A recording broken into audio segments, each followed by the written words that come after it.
Today we're talking about something super bright, which are Novostella Flood.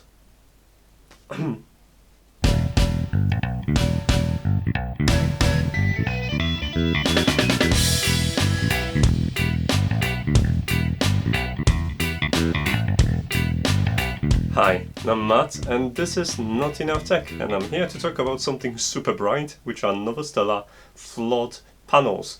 And boy, those things are bright. Now, I'm being blinded and this is the lowest possible settings. If I'm gonna crank it up to full, I can't even look at it without actually suffering physically, so I'm just not going to do that. Now that this is safe to use and hold in my hands, I can talk more about Novostella panels, and big thanks for Novostella to actually sending me those so I could take a look and share my impressions. Floodlights isn't something I would consider personally exciting.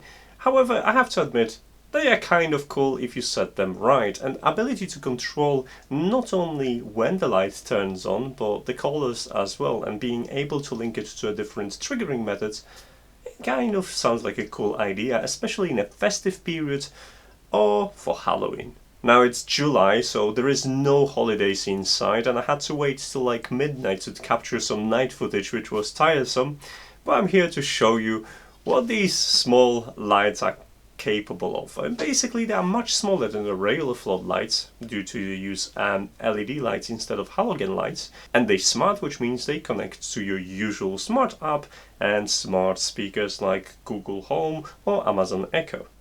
Now the choice of a smart app isn't exactly exciting, it uses Smart Life, but if you have Tuya devices as well, you can use a Tuya app to link that to this environment instead, which is alright. I already have experience with Novostella products because previously I've reviewed their light bulb, which is already hacked, which means panels will go next. First of all, they register like a regular smart bulb, so you'll have all custom controls that you would get with any smart light linked via Tuya or Smart Life app.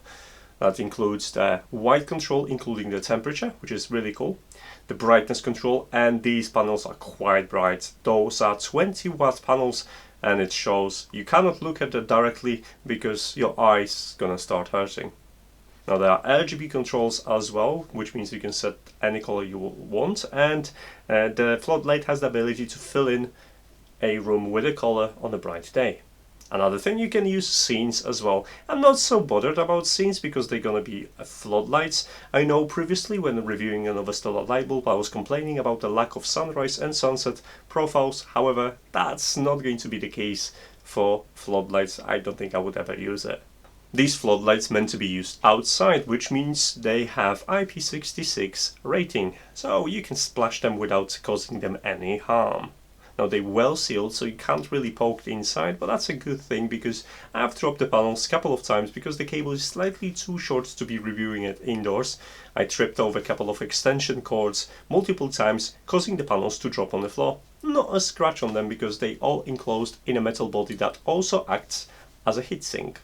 I was goofing around at night with lights trying to highlight different aspects of the household, but that's not the only use case. The floodlights itself, they don't come with a motion sensor. That could be seen as a disadvantage. However, if you're gonna get a separate motion sensor and link it via Tuya or Smart Life app, you'll be able to get more creative in terms of light positioning and the trigger positioning as well, meaning that you no longer is gonna be limited to triggering the motion just around the floodlight itself. I have another use case for the floodlights as well. I have a massive window on this case which causes overexposure on this side of the frame. However, with a single floodlight I was able to fill in enough light to balance it out. And while I would have a bigger control with the studio lights, considering the size of this office and the difficulty of bringing any additional equipment, it doesn't do a bad job either. Can't wait to see what else I could do with them. My plan is to probably hack them and use it with taskers. I could maybe set the different colors when I arrive home and experiment with different setups. In the video description you're gonna find the links to these products on Amazon so you can get one yourself. If you're interested, follow me because I'm gonna attempt to flash the smut on it and control it from Node-RED and my phone. This way I could, for example, set the different colors when I arrive home using Tasca. As for now guys, you probably know I do not have a posting schedule, so the best way to keep in touch is to follow me on social media of your choice, and you're gonna get instant notification whenever there is a video or an article posted. That way you never miss a thing. As for now, thanks so much for watching, and I'll see you in the next video. Take care, bye.